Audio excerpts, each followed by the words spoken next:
नमस्कार दोस्तों, real news channel में आपका हार्दिक स्वागत है। दोस्तों, आज 16 मई है और यह है बहुजन एकता दिवस। यह दिन सिर्फ एक तारीख नहीं है, बल्कि उन लाखों करोड़ों शोषित दबे कुचले लोगों की आवाज है जिन्हें सदियों से ब्राह्मणवादी व्यवस्था ने इंसान नहीं माना। आज हम बात करेंगे उन 3 महान क्रांतिकारियों की, महात्मा ज्योतिराव फुले, डॉक्टर भीमराव अंबेडकर और ईवी रामास्वामी पेरियार। ये वो लोग हैं जिन्होंने जातिवाद की जड़ों को चुनौती दी, शिक्षा को हथियार बनाया और बहुजन समाज को एकजुट होने का संदेश दिया। यह वीडियो तथ्यों पर आधारित है, रोचक कहानियों से भरा हुआ है और आपको दमदार संदेश देगा। अगर आप बहुजन गौरव, सामाजिक न्याय और सच्ची आजादी के पैरोकार हैं तो वीडियो को अंत तक जरूर देखें, लाइक करें, शेयर करें और सब्सक्राइब करना बिल्कुल ना भूलें। चलिए शुरू करते हैं। महात्मा ज्योतिराव फुले, बहुजन क्रांति के जनक। सबसे पहले बात करते हैं महात्मा ज्योतिराव फुले की, जिन्हें बहुजन आंदोलन का जनक कहा जाता है। उनका जन्म 11 अप्रैल 1827 को पुणे के पास एक माली शूद्र परिवार में हुआ था। ब्राह्मण विवाह में अपमान 1848। एक ब्राह्मण दोस्त के विवाह में फूले जी शोभा यात्रा में शामिल हुए, लेकिन ऊंची जाति के लोग बोले कि तुम शूद्र हो, यहाँ क्या कर रहे हो। यह अपमान फूले के जीवन का टर्निंग पॉइंट बना। उन्होंने समझ लिया कि जातिवाद एक जहर है जो समाज को बांटता है। उनका क्रांतिकारी कदम। उसी साल 1848 में उन्होंने अपनी पत्नी सावित्रीबाई फुले के साथ भारत में पहला लड़कियों का स्कूल खोला। सावित्रीबाई पहली महिला शिक्षिका बनी। ब्राह्मणवादी समाज ने विरोध किया, उन पर पत्थर फेंके, गालियां दी, लेकिन फुले दंपति नहीं रुके।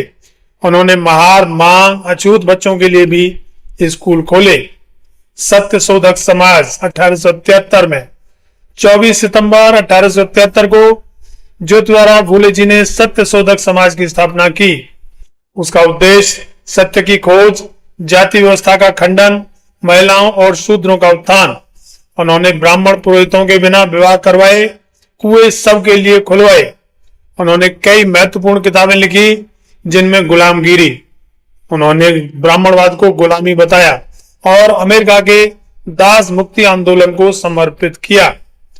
श्वेत करियाचा असूर जो किताब उन्होंने लिखी थी वो किसानों की दुर्दशा पर थी।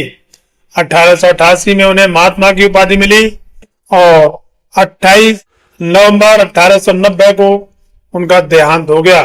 फुले जी ने कहा था, शिक्षा, संगठन और संघर्ष। उन्होंने आर्यन इन्वेजन थ्योरी का अपना संस्करण दिया और मूल निवासी यानी बहुजनों को जागृत किया। दोस्तों, महात्मा ज्योतिराव फुले ने साबित कर दिया था कि एक व्यक्ति भी समाज को बदल सकता है अगर उसमें साहस हो तो।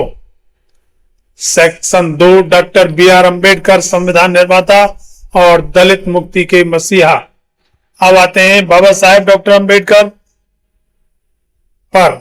उनका जन्म 14 अप्रैल 1891 को मध्य प्रदेश के मऊ में महार दलित परिवार में हुआ था। उनके बचपन की पीड़ा बहुत ही असहनीय थी।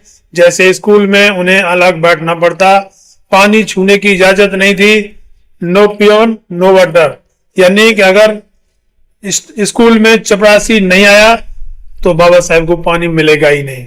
उन्होंने खुद लिखा, लेकिन प्रतिभा के बल पर कोलंबिया और लंदन से उन्होंने डॉक्टरेट किया।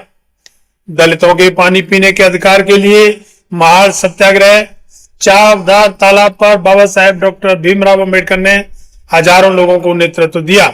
उसके बाद में हिंदुओं की मनुस्मृति नामक किताब को जलाकर उन्होंने कहा कि यह जातिवाद की बुनियाद यानी कि जातिवाद की असली जड़ है।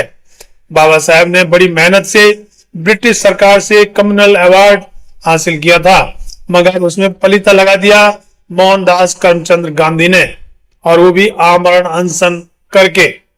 पूना पैक्ट 1932 गांधी के साथ समझौता, लेकिन बाबा साहेब डॉक्टर अंबेडकर ने दलितों के लिए आरक्षण सुनिश्चित किया। पेरियार जी ने भी इसका समर्थन किया तथा इसी वजह से बाबा साहेब ने गांधी को कभी महात्मा नहीं माना, बल्कि बाबा साहेब ने गांधी को एक सफल पाखंडी कहकर पुकारा था।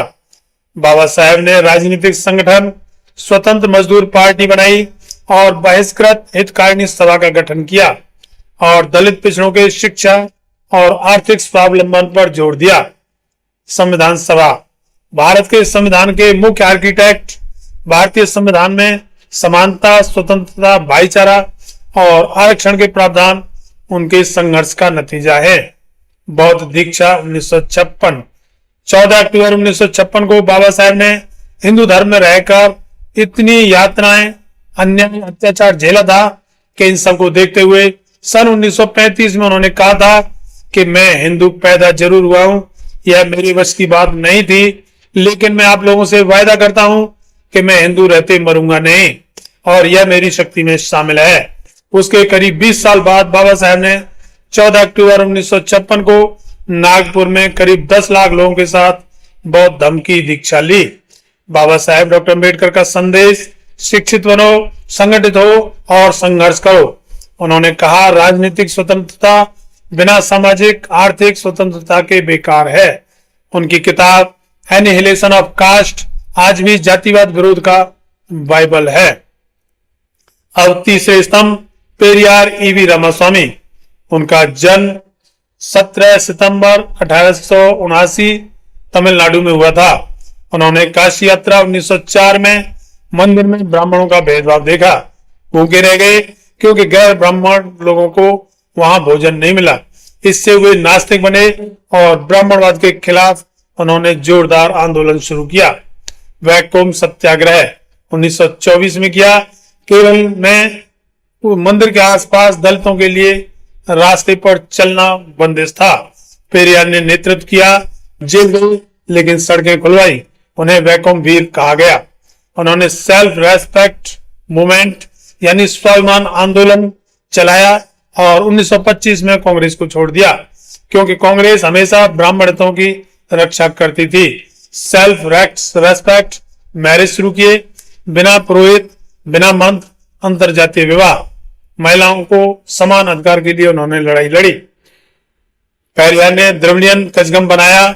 उन्होंने देवी देवताओं की आलोचना की, लोगों को तर्कशीलता सिखाई, महिलाओं की संपत्ति में अधिकार, विधवा विवाह, बाल विवाह का विरोध आदि की लड़ाई उन्होंने जमकर लड़ी। ईवी रामास्वामी, पेरियार जी और बाबा साहेब डॉक्टर अम्बेडकर दोनों ने पूना पैक्ट पर एकजुटता दिखाई। बहुजन एकता का संदेश और निष्कर्ष। दोस्तों, महात्मा ज्योतिराव फूले जी ने शिक्षा की नींव रखी, अम्बेडकर जी ने संवैधानिक अधिकार दिए और पेरियार जी ने आत्मसम्मान जगाया। ये तीनों एक ही लड़ाई लड़ रहे थे, जातिवाद का अंत और बहुजन एकता। आज की चुनौतियां अभी भी जातिगत हिंसा, आरक्षण पर हमले, सवर्णवाद आदि जारी हैं। 16 मई को बहुजन एकता दिवस के रूप में मनाया जाता है और यह बहुजन एकता दिवस हमें याद दिलाता है कि हम एकजुट होकर लड़ें और क्या करें। मतलब इतिहास पढ़ें, फूले, अम्बेडकर, पेरियार की किताब शिक्षा लें और दूसरों को दें। संगठित हों, वोट की ताकत समझें, सेल्फ रेस्पेक्ट रखें। जय फूले, जय अम्बेडकर, जय पेरियार, जय बहुजन। अगर वीडियो पसंद आया हो तो कमेंट में जय भीम लिखें, शेयर करें ताकि ज्यादा से ज्यादा लोग इसको जानें। अगले वीडियो में फिर मिलते हैं अन्य किसी बहुजन नेता, महापुरुष या किसी आंदोलन के साथ। धन्यवाद। जय भीम, जय भारत, जय संविधान।